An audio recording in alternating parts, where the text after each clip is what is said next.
Hey friends, it's Robin. Welcome to my channel. Today we are doing my summer wrap up. If you haven't seen one of these before, at the start of every single season, I like to set a seasonal TBR.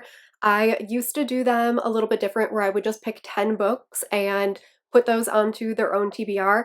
And then last season, I switched it up a little bit, and instead of just picking 10 additional books to put onto a TBR, I'm giving you little sneak peeks into what I am going to be reading grouped into some different sections. Back in summer, I had a TBR of 15 books, kind of, and now we are here to wrap them up.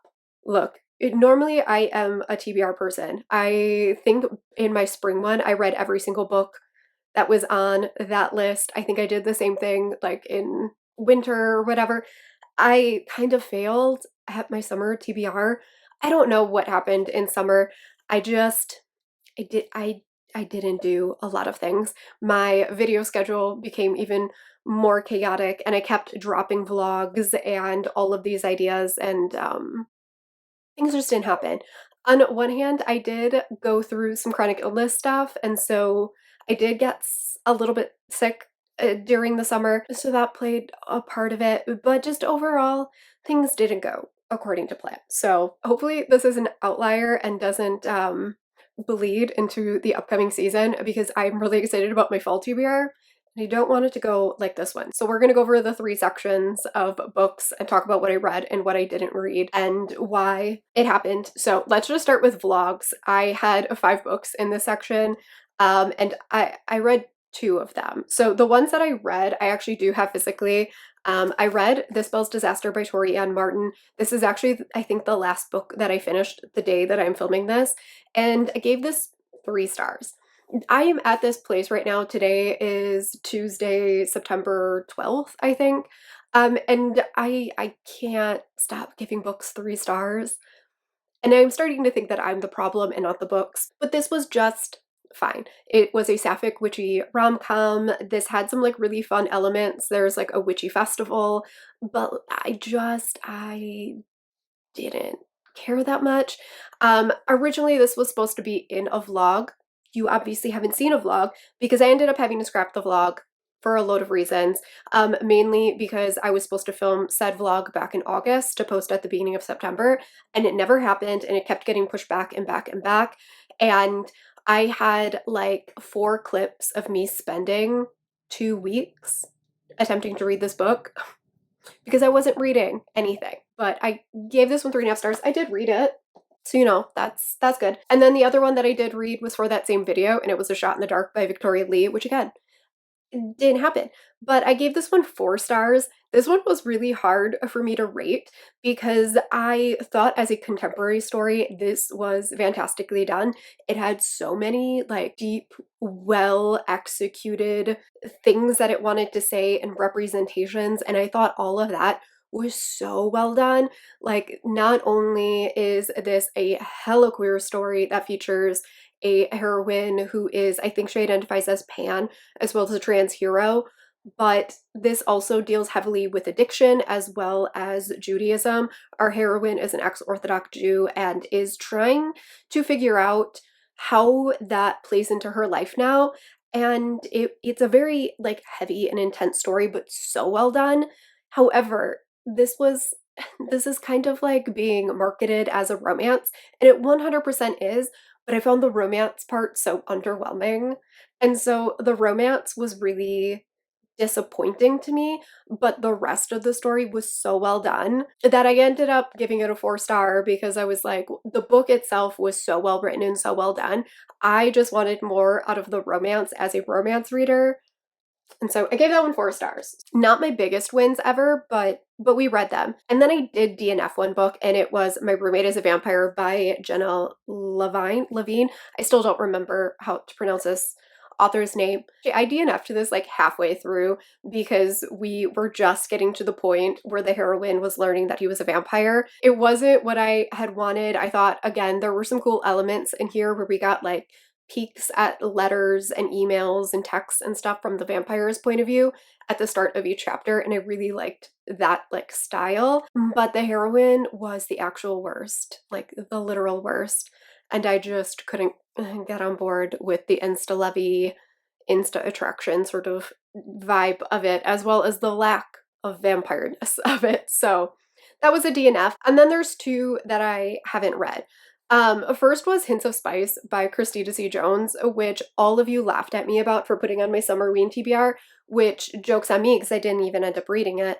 Summerween ended up being a bit of a fail because I got sick halfway through and stopped. So, and then Thank You for Sharing by Rachel Brunia Katz is one of the next books that I'm going to be reading. It actually just came out today, so I think I'm going to download the audiobook of this. So it is going to get read. It just didn't happen in time for this wrap up. We'll give myself a 3 out of 5 since I did attempt My Roommate is a Vampire. I just didn't like it. So 3 out of 5.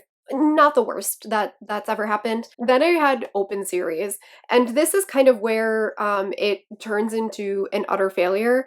So I had Liberty Falls by Lee Jiko on here. I read this. Go me. And I actually not only read this one, but I also read her new one, which was the Labor Day Chronicles. I really loved Liberty Falls. I gave that one 5 stars. I didn't so much love the Labor Day Chronicles one, but Liberty Falls is one of my favorites. That and Hallows Grove are up there as my 2 favorites. So I did do that. I had that I wanted to read 3 Criminal Intentions books. The funniest part about this is I checked it off, but I didn't actually do this. I read 2 and then I started the 3rd, which is why I checked it off on my list, but I never ended up finishing it. Not because like I'm not continuing the series or anything, but at the time I needed something a little bit lighter. It was like a little too intense. And I think I picked it up on like a day that I wasn't feeling well and I was like, okay, just kidding. I'm not in the headspace for this, especially with season 2. It is so intense. So I haven't gotten around to finishing that 3rd book. Wages of Sin by Anley James. I wanted to finish out the series and I DNF'd it. I DNF'd it really quickly. I think it was obvious in that TBR that I didn't even really want to read this. I just want to get caught up on Anley James's backlist so I could do my Reader's Guide to series on her. And I DNF'd, I couldn't do it. I hated the 2nd book. I tried putting the audiobook on when I went out to get pick up dinner for my husband and I one night. And I literally sat in silence on the way home because I didn't want to listen to this audiobook anymore. It's like an action movie sort of deal, but I don't like it. I don't like the characters. It's really cheesy and corny and over the top. And at the end of the day, this series does not tie in to Anley James's other books. And so I'm not mourning this loss. I also DNF'd to the Sons of the Fallen series by Jacqueline Osborne. I wanted to finish out this series. I read one more book and then I was like, no, I'm done. I'm done. Ended up reading Bellamy, which I did like some parts of it. I really liked the actual romance elements and like the star-crossed lovers to an extreme.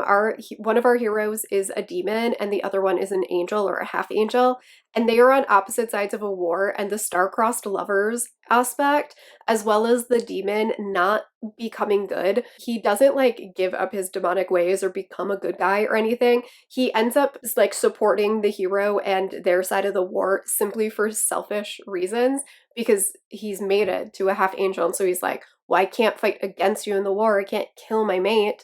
And so I really liked that aspect, but I just could not care less anymore about the actual war elements. And it was getting so repetitive this many books in. And I was just like, I cannot keep reading the same story over and over again. So I DNF'd it. I thought for a minute that I would feel like I missed out because I don't know how it ends, but I literally haven't thought about this book or series since DNFing it. So clearly I made the right decision. And then Monstrous by Lily Mayne. I wanted to read the last 2 books. I read one of them. Which one did I read? Seraph? Is that the last one I read? And I did like it. I think I gave it 4 stars. I really enjoyed it. But Leary, no, lore is like just shy of 700 pages, and Lily May needs to cool it on the page counts. Like every single one of her books like gets longer and longer. Like every new published book is longer than the last, and I need her to chill because 700 pages is a lot of monster romance. It'll happen one day, but today is not that day, and apparently summer was not that day either. Open series was a complete and utter fail. I read Liberty Falls. So, and then for the new releases section, I actually did pretty well in here. I did have the next Hollow Knights by Lijiko, which was Labor Day Chronicles. I read it, 3 stars, it was fine. And then I did read Forget Me Not by Julie Soto, which was a 5-star. I loved this book. I ended up listening to this on audio through Libro FM, and it's fantastic. I said this when I read it. I think I read this in a video. If I did, I'll have it up in the cards and down below. But I was talking about how this was going to be a really polarizing book. And it is.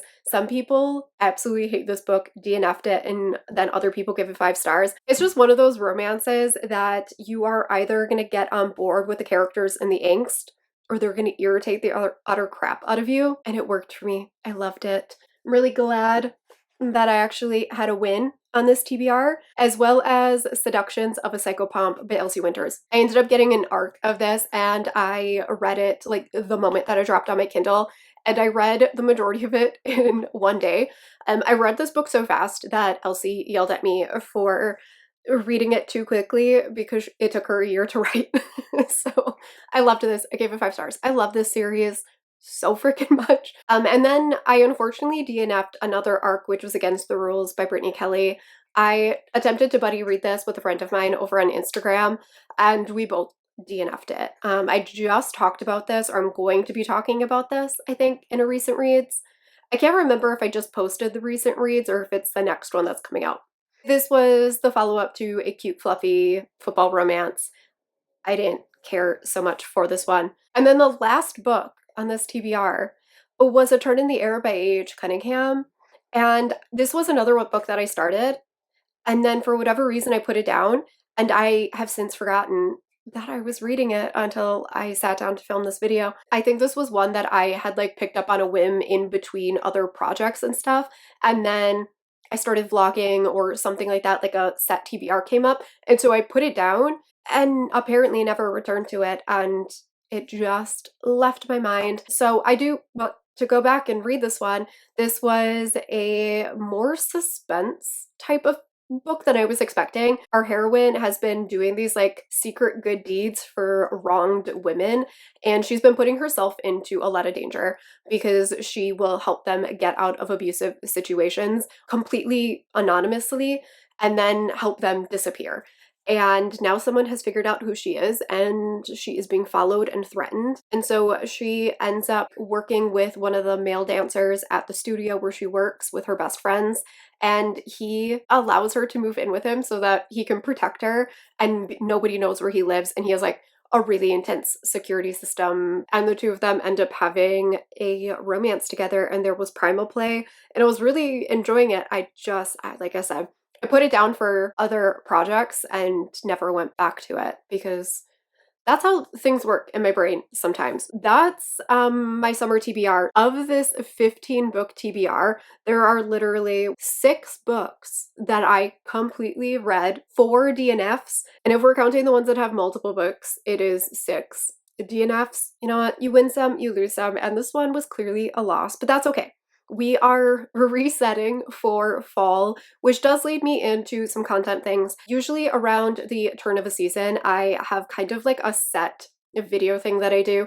I do a wrap up, a TBR, and a recommendations, and I'm going to be adding a reset to it as well. I'm very much a seasonal person, and so every single season I kind of use that as a way to reset my life. And so I thought I would share it with you, especially since I live in a place that has like very different seasons. I have a lot of stuff that I need to do in order to get ready for fall. So we're adding a reset, and we're going to try it in fall and winter.